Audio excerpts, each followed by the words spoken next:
또 함께 사도신경으로 신앙 고백드립니다.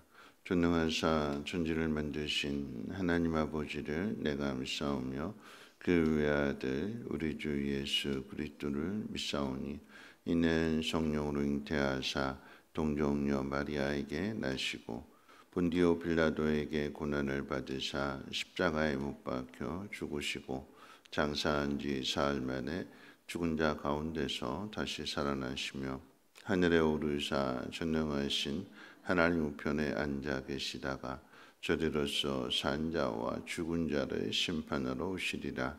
성령을 믿사오며 거룩한 공예와 성도가 서로 교통하는 곳과 죄를 사하여 주시는 곳과 몸이 다시 사는 곳과 영원히 사는 것을 믿사옵나이다. 아멘. 좋으신 하나님, 오늘 새벽에 또 하나님 귀한 전으로 인도해 주심을 감사합니다. 하나님의 선하신 뜻이 무엇인지 잘 분별하게 하시고 그 뜻을 따라갈 수 있는 믿음의 은혜를 허락해 주시옵소서. 오늘도 순종하는 삶이 되게 하시고 하나님의 뜻을 주변의 많은 사람들에게 전하며 세상을 변화시켜 나갈 수 있는 복된 날이 되게 하옵소서. 귀한 예물 드립니다. 감사하는 마음으로 드린 귀한 예물 주님 기억하여 주시고 감사의 지경이 더욱더 넓어지게 은혜 베풀어 주옵소서. 예수님의 이름으로 기도합니다. 아멘. 하나님 말씀 봅니다. 하나님 말씀은 마가복음 2장 13절로 28절입니다. 마가복음 2장 13절로 28절까지 한 절씩 교독으로 읽겠습니다. 예수께서 다시 바닷가에 나가심에 큰 무리가 나왔거늘 예수께서 그들을 가르치시니라. 또 지나가시다가 알페오의 아들 레위가 세관에 앉아 있는 것을 보시고 그에게 이르시되 나를 따르라 하시니 일어나 따르니라. 그의 집에 앉아 잡수실 때에 많은 세리와 죄인들이 예수와 그의 제자들과 함께 앉았으니 이는 그러한 사람들이 많이 있어서 예수를 따르미로라. 바리새인의 서기관들이 예수께서 죄인 및 세리들과 함께 잡수시는 것을 보고 그의 제자들에게 이르되 어찌하여 세리 및 죄인들과 함께 먹는가? 예수께서 들으시고 그들에게 이르시되 건강한 자에게는 의사가 쓸데없고 병든 자에게라야 쓸데 있느니라. 나는 의인을 부르러 온 것이 아니요 죄인을 부르러 왔노라 하시니라. 요한의 제자들과 바리새인들이 금식하고 있는지라. 사람들이 예수께 와서 말하되 요한의 제자들과 바리새인의 제자들은 금식하는데 어찌하여 당신의 제자들은 금식하지 아니하나이까? 예수께서 그들에게 이르시되 혼인집 손님들이 신랑과 함께 있을 때에 금식할 수 있느냐? 신랑과 함께 있을 동안에는 금식할 수 없느니라. 그러나 신랑을 빼앗길 날이 이르리니 그날에는 금식할 것이니라.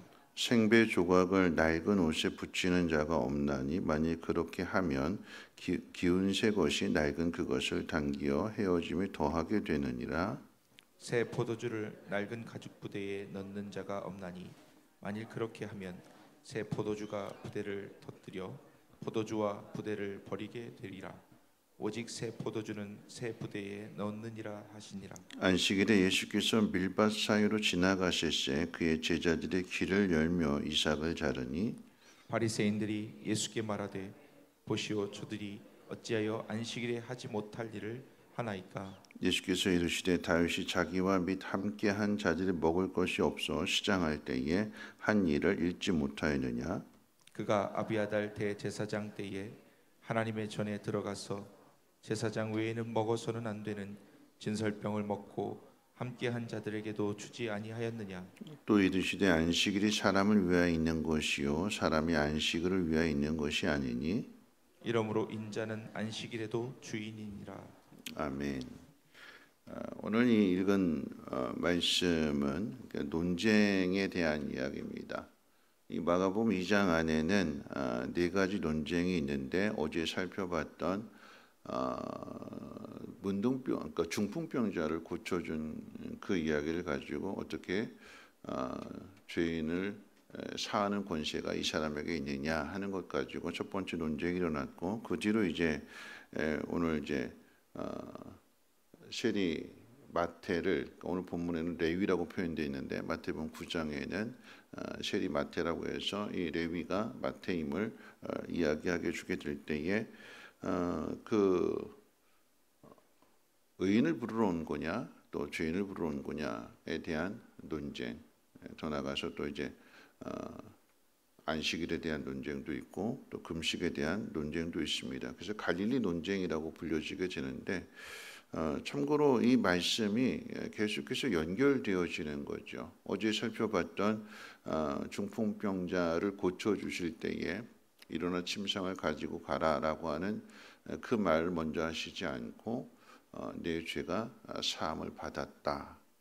그럴 때에 이것은 하나님만 하시는 건데 어떻게 사람이 죄를 사해 줄 수 있느냐, 마음에 불편해하는 것을 가지고 예수님께서 가르치시는 거죠.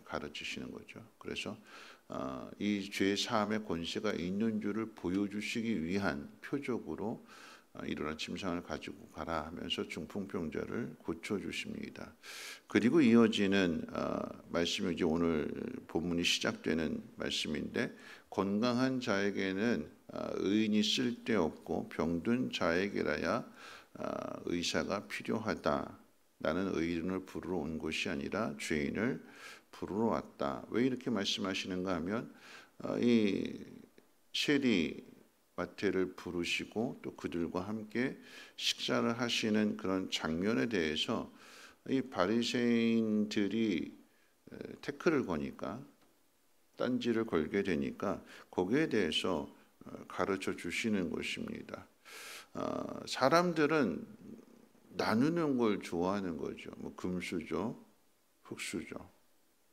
오늘 본문으로 이야기한다면 이 세리들은 반역자잖아요.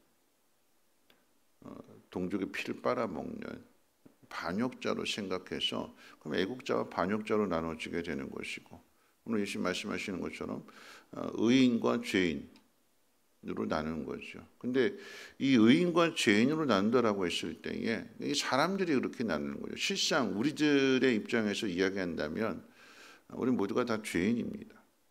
그러니까 하나님의 은혜와 긍휼을 필요로 하는 모든 사람은 다 죄인이 되는 거예요. 전에도 한번 말씀드렸습니다만 이제 콘크리트 유토피아라고 하는 그 영화의 내용 가운데 보면 어느 날 갑자기 지진이 뭔지 그 원인 모르게 모든 게 다 무너지는데 황공 아파트라고 하는 아파트 한 동만 딱 남아 있어요. 서민 아파트입니다. 그 앞에 좋은 고급 아파트가 있는데 맨날 보통 일반적인 상황 가운데 맨날 무시당했어요. 들어오지 마라, 돌아서 다니라고 해서 서민 아파트가 맨날 냉대받고, 그런데 다 무너지고 나니까 이 황공 아파트만, 이 서민 아파트만 딱 남아있게 되니까 이게 모든 게 다 바뀌게 되는 거죠. 그 영화 속에서 그 영화 보면 참 우울한 영화인데 다 죽이는 영화예요. 죽이는 영화. 누가 죽이냐? 그 아파트 한 동 살아남은 사람들이 자기 아파트, 자기 그 보금자를 지키겠다고 서로가 서로를 계속해서 죽입니다.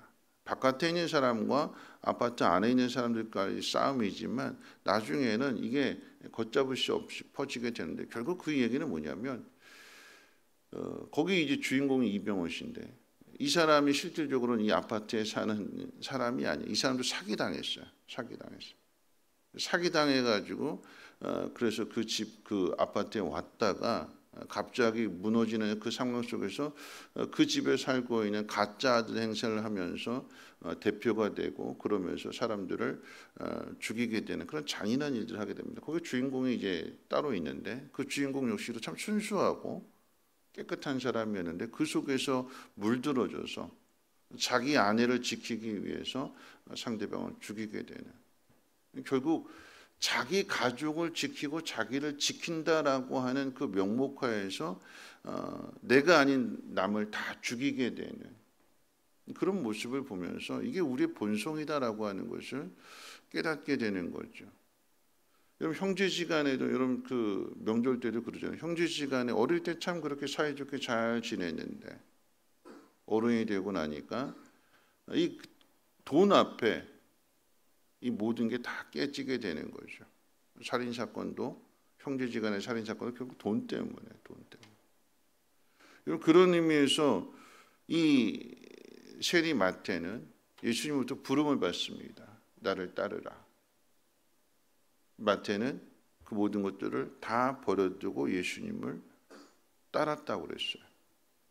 자신이 모아놨던 모든 것들, 돈이 최고인 줄 알고 반역자라고 하는 매국노라고 하는 그런 비판을 받으면서도 돈을 향해서 걸어가던 이 마태가 예수님의 그 명령에, 그 말씀에 모든 것들을 다 내려놓고 따라가죠.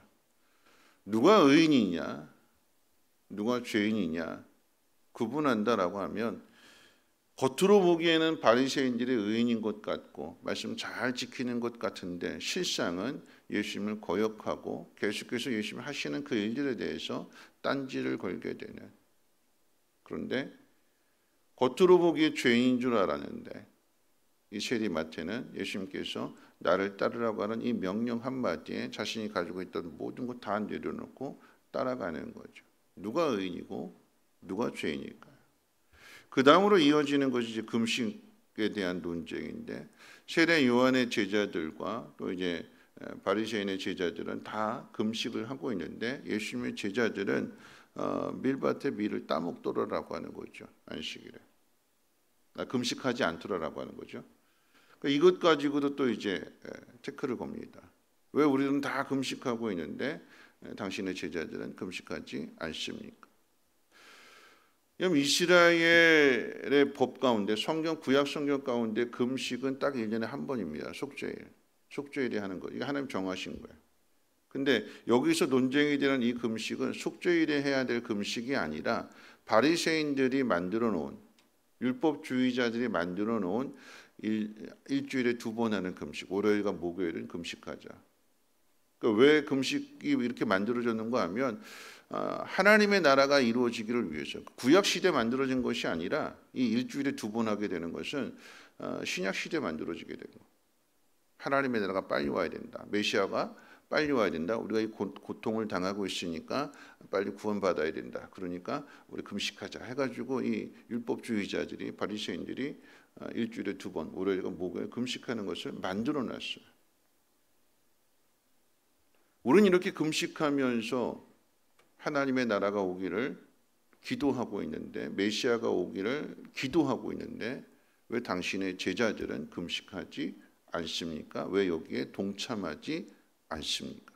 메시아가 왔는데, 그들 앞에 있는데 깨닫지 못하는 거죠. 그래서 예수님께서 뭐라고 말씀하시냐면 신랑과 함께 있을 때는 금식할 필요가 없다. 정말 금식해야 될 때는 언제냐? 신랑을 빼앗겼을 때, 신랑을 잃어버렸을 때, 그때 금식하는 거다. 그리고 이제 마지막 세 번째 논쟁이 안식일의 주인이 누구냐라고 하는 거죠.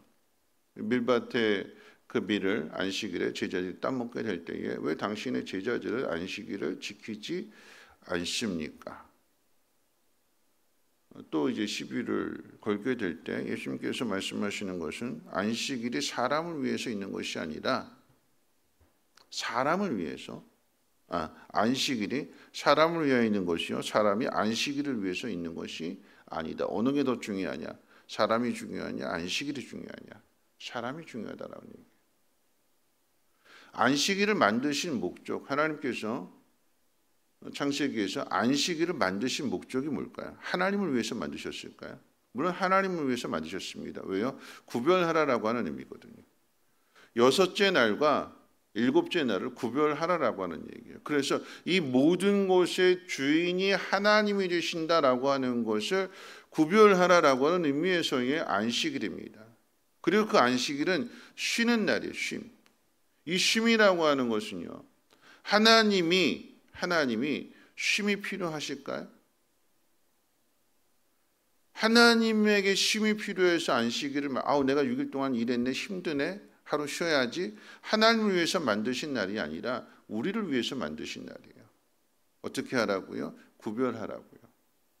그리고 그 구별 속에는 우리의 몸이 일주일 내내 일하면 망가지니까, 쉼이 없으면 망가지니까. 그래서 하나님께서 이 모든 것들을 만드셨다, 우리도 하나님 만드신 것이다 라고 하는 것을 기억하고 구별하고 그 속에서 쉼과 참된 평안과 안식을 얻으라라고 하는 의미에서의 이 날을 구별하신 거예요. 오늘 이 마가복음 2장 안에는 논쟁이라고 했어요. 논쟁. 갈릴리 논쟁이라고 일컬어지게 되는데, 이 논쟁이라고 하는 것은 어떤 것이 옳고 어떤 것이 그르냐라고 하는 것을 가리는 게 논쟁이잖아요. 다투는 거죠. 어떤 게 옳으냐. 그런데 예수님께서 새로운 것을 만드시는 것이 아니라, 이런 금식하지 말라라고 하는 것이 아니라 금식의 때가 있다라고 하는 얘기예요. 금식을 폐지하려고 하시는 것이 아니라, 안식일을 폐지하려고 하시는 것이 아니라, 그 날의 의미가 무엇인지를 바르게 알아라. 금식의 의미가 무엇인지를 바르게 알고 바르게 지켜라.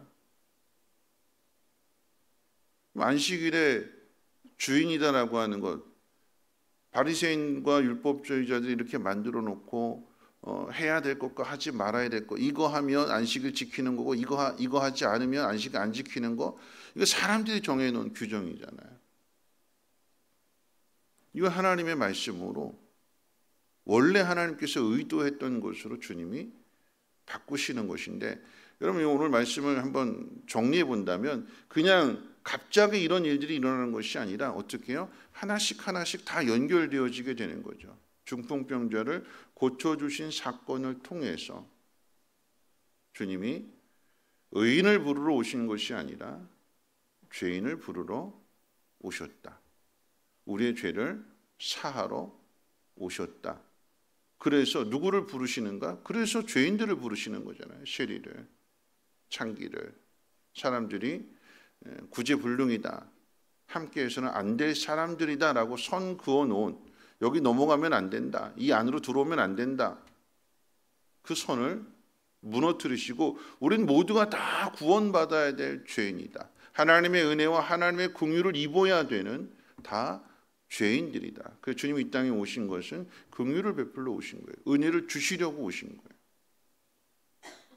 이런 금식도 금식해야 할 때가 있다라고, 그 의미를 찾고 그 의미를 잘 지키려고 하는 것이고, 안식일도 그 의미를 잘 지키려고 하는 거죠. 그러면서 안식일의 주인이 주님이시다라고 하는 것을 가르쳐 주시기 위해서 십자가에 못 박혀 죽으신 후에 그 다음날 부활하셔서 주의 날로 바꾸시는 거죠. 주님의 날입니다. 주님의 날. 다른 표현으로 이야기하면, 더 쉽게 표현하면 주인의 날입니다. 주인의 날. 내 날이 아니래요. 주인의 날이래요. 그럼 종은 주인의 뜻을 따라야 되는 거죠. 내 맘대로가 아닙니다. 내 맘대로. 말씀 마칠 텐데요. 내 맘대로가 아니에요. 앞서 제가 잠깐 소개했던 그 콘크리트 유토피아라는 영화, 자기가 법이에요. 자기들이 법이에요. 여기 들어오면 다 죽일 거야. 자기 살겠다고 남을 죽이는, 그게 세상이잖아요. 그럼 그런 세상을 누가 바꾸느냐? 누가 바꾸느냐? 자기만을 위하는 사람은 절대 바꿀 수가 없는 거죠. 오늘 주님이 의인을 부르러 오신 것이 아니라 죄인을 부르러 오셨다고 하시면서 중풍병자를 고쳐주신 그 사건을 통해서 하나씩 하나씩 가르쳐 주시고 그 의미를 바르게 하시는 것입니다. 없던 걸 만드는 것이 아니라 있었는데 하나님이 주신 것인데, 인간들의 욕심, 인간들의 죄가 이걸 변질시키고 오염시키고 더럽히게 되었을 때에 그걸 다시 새롭게 하시는 거죠. 예수님 뭐라고 말씀하셨는가? 내가 새 계명을 주신다 그래서 새 계명. 너희에게 새 계명을 준다. 그러면 옛 계명은 필요 없는 걸까요? 신약이 되었으니까 구약의 말씀은 필요 없는 걸까요? 아니잖아요. 우리가 자꾸 더럽히고 우리가 자꾸 오염시키는 그런 하나님의 말씀, 왜곡시키는 그 하나님 말씀을 다시 새롭게 해주시는 거예요. 그래서 새 계명이 뭘까요? 내가 너에게 새 계명 가르쳐 줄게. 그래서 가르쳐 주신 계명이 뭘까요? 너희가 서로 사랑해라. 그럼 율법에는, 구약의 율법에는 서로 사랑하라는 말씀이 없었나요? 있었잖아요. 성경 율법이 뭐라고 가르치냐? 하나님 사랑하고 이웃 사랑하라라고 하는 것입니다. 사랑이잖아요. 내가 너희를 사랑했던 것처럼, 그러니까 하나님 우리를 사랑하셨던 것처럼 너희도 그 사랑을 가지고 서로 사랑해라. 없는 법을 새롭게 만드신 것이 아니라 인간이 따르지 않은, 인간이 왜곡시킨 그 법을 다시 주시는 거예요. 누가 가르쳐 주실까요? 이 전통은 누가 깨트릴까요? 내 마음대로 깨트릴까요? 이건 내 마음에 안 맞아. 난 이렇게 할 거야. 그러면 새로운 법이 될까요? 아닌 거죠. 주님은 병자를 고쳐주시는, 중풍병자를 고쳐주시는 그 기적을 통해서, 그러니까 그냥 상식적으로 생각한다면 안식일을 예수님의 제자들이 이렇게 범했다라고 하면 이 바리새인들이 가만히 있을까요? 여러분, 힘없는 사람이 법을 지키지 않았다라고 하면 이 바리새인들이 가만히 있을까요? 저놈 잡아서 죽여라 그러지 않을까요? 근데 왜 못 죽일까요? 왜 와서 물을까요? 기적을 행하시고 그 가운데 사람들이 많이 따르게 되는 것이고, 그러니까 자기들 힘으로는 죽일 수 없는 거죠. 만약에 예수님이 힘없다면, 힘없는 사람이 이 법을 지키지 않았다면 자기들 가진 힘으로 죽여라 그럴 텐데 예수님은 그럴 수 없는 거예요. 왜요? 병자를 고치시고 말씀을 가르쳐 주시고 거기 사람들이 따르게 되니까. 우리가 무언가를 바꾼다라고 하는 것은 그저 내 마음에 들지 않기 때문에 야 이거 바꿔 이게 아니라, 그 하나를 바꾸기 위해서 우리가 어떤 삶을 살아가야 되는가를 한번 생각해 보십시오. 내 기준, 내 상황, 내 마음이 아니라, 내 편한 대로가 아니라 주님이 바꾸시는 것은 하나님의 뜻대로였어요. 하나님 말씀대로. 하나님 주신 그 말씀이 인간의 죄로 인해서 자꾸 왜곡되어지게 되고 알맹이는 없고 그저 빈 껍데기만 남게 되니까 그것을 가르쳐 주시는 것이고, 아니 자신의 삶을 통해서 보여주시는 것입니다. 누가 의인이고 누가 죄인일까요? 이것으로 논쟁이 시작이 됐어요. 누가 의인이고 누가 죄인이냐. 겉으로 보기에는 바리새인들이 의인 줄 알고 쉐리가 죄인 줄 알았는데, 그런데 이 바리새인들은 예수님을 대적했고 딴지 걸었고, 이 쉐리 마태는 나를 따르라라고 하는 예수님 말씀 가운데 자신이 가진 모든 것들을, 인생의 목표도 다 내려놓고 예수님을 따르는 그 결단을 하게 되는 거죠. 누가 의인이고 누가 죄인일까요? 누가 새로운 시대를 열어가는 걸까요? 누가 새로운 것들을 만들어가는 걸까요? 말씀을 따르는 그 사람이, 하나님 말씀이 그 모든 것들을 이루시기에 그 말씀을 따르는 사람이 세상을 바꾸는 것이고 하나님의 뜻을 이루어가는 것을 기억하시고, 오늘 이 하루도 내 마음대로가 아니라 내 마음에 내 기준에 안 맞으니까 이거 바꿔야 돼 이게 아니라 하나님의 뜻이 무엇인지를 잘 따른다라고 하면 하나님이 하나님의 일을 하실 것입니다. 그 일에 순종할 수 있는 저와 여러분들 되시기를 주님의 이름으로 부탁을 드립니다. 우리 찬송가 516장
말씀 생각하면서 함께 기도하실 텐데요. 마음에 안 드는 것들이 있잖아요. 아, 이거 바꿔야 돼. 그런데 그 기준이 누구냐 하는 것들을 우리 먼저 생각해야 될 것입니다. 단지 내 마음이 아니라 하나님의 뜻을 위해서 바꿔야 되는 거죠. 근데 하나님의 뜻을 위해서 바꾸는 그 방법은요, 남을 죽여서 바꾸는 것이 아니라 내가 죽어져서 바뀌어지는 것입니다. 세상의 악법도 누군가 죽어야 바꿔지잖아요.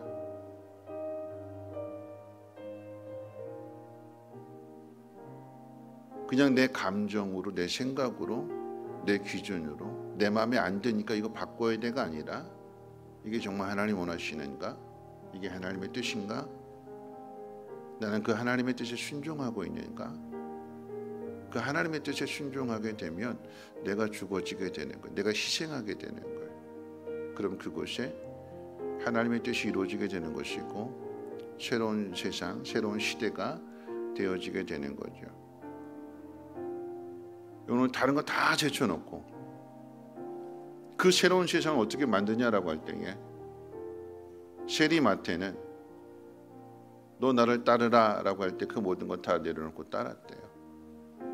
그러니까 열심히 제자가 되는 것이고 복음이 땅끝까지 전해지는 것입니다.